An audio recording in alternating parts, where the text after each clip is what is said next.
नमस्कार दोस्तों, हमारे YouTube चैनल यूथ आइकन में आपका स्वागत है। आज मैं आप लोगों को बहुत रोचक कथा सुनाने वाला हूँ। तो कथा शुरू करते हैं। त्रेता युग के सबसे शक्तिशाली योद्धाओं में महाबली बाली का नाम भी आता है। देवराज इंद्र के धर्मपुत्र और किष्किंधा के राजा बाली को यह वरदान हासिल था कि जो भी योद्धा उसके सामने आएगा उसकी शक्ति आधी हो जाएगी और यह आधी शक्ति बाली में समा जाएगी। यही कारण था कि कोई भी योद्धा उसके सामने आने से डरता था। बाली ने अपनी इसी अद्भुत शक्ति के दम पर 1000 हाथियों का बल रखने वाला दुदुम्बी असुर का वध किया था। यहाँ तक कि रावण के पास जब बाली की चर्चा पहुंची तो वह भी उससे लड़ने आ धमका।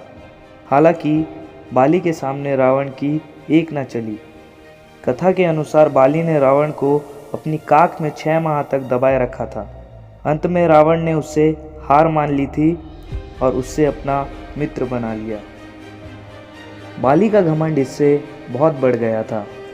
बाली को इस बात का घमंड हो गया था कि दुनिया में उसे कोई नहीं हरा सकता है। एक बार की बात है जब हनुमान जी वन में श्री राम प्रभु की तपस्या कर रहे थे। उसी समय बाली भी वहां पहुंचा और घमंड में चूर हनुमान जी के तपस्या में विघ्न डालने लगा और कहने लगा, कौन है जो मुझे युद्ध में हरा सकता है। हनुमान जी ने पहले तो ध्यान नहीं दिया। वह लगातार जोर जोर से यह कह रहा था, उसे कोई नहीं हरा सकता है।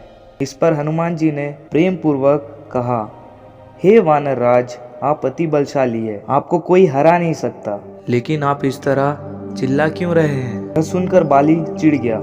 उसने हनुमान जी को चुनौती देते हुए कहा कि वे जिसकी भक्ति कर रहे हैं वह उन्हें भी हरा सकता है। ऐसा सुन हनुमान जी को क्रोध आ गया और उन्होंने बाली की चुनौती स्वीकार कर ली। यह तय हुआ कि अगले दिन दोनों के बीच युद्ध होगा। अगले दिन हनुमान जी दंगल के लिए जा रहे थे। तभी ब्रह्मा जी प्रकट हुए। ब्रह्मा जी ने हनुमान जी को समझाने की कोशिश की कि वे युद्ध में ना जाए। हनुमान जी ने नहीं माना। हनुमान जी ने कहा, बाली ने प्रभु श्री राम जी को चुनौती दी है, ऐसे में उसे जवाब नहीं देना उचित नहीं होगा। इस प्रकार ब्रह्मा जी ने हनुमान जी से कहा कि वे अपनी शक्ति का 10वां हिस्सा ही लेकर युद्ध के लिए जाए और अपनी शेष शक्ति अपने आराध्य के चरणों में समर्पित कर दे और युद्ध से लौटकर शक्ति फिर से हासिल कर ले। हनुमान जी ने ब्रह्मा जी के बात का मान रखते हुए ऐसा ही किया। वे अपनी शक्ति का 10% हिस्सा लेकर युद्ध करने गए। वरदान के अनुसार दंगल के मैदान में हनुमान जी जैसे ही बाली के सामने आए, उनकी शक्ति का आधा हिस्सा बाली के शरीर में आ गया। इससे बाली को अपने शरीर में अपार शक्ति का एहसास होने लगा।